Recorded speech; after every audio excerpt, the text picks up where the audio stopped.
Hey everyone, enjoy the show. Mantiques Network, how you doing today? What we have here is another offering from our Coke collection. What you have here is a porcelain door push sign. So for those of you who are not familiar, it would be located on some type of retail or restaurant location where you would push the door open and learn about Coke products. It's in pretty good shape.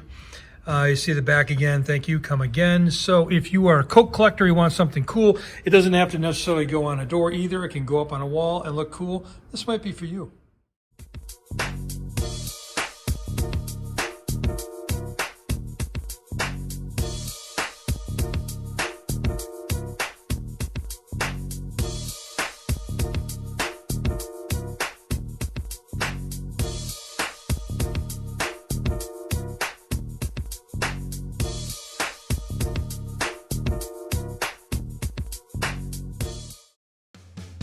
These are antiques.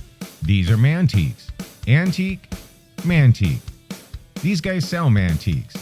This is their store. We're picking, we're bringing stuff every day, in and out, in and out, in and out. We're shaking and baking. These are their customers. Give me the rundown on the GMC. This lived in a bar in Ghent in Belgium. Follow Jim and Jeff from 9 to 5 or after hours as they buy, sell, and restore the coolest stuff for the coolest collectors worldwide.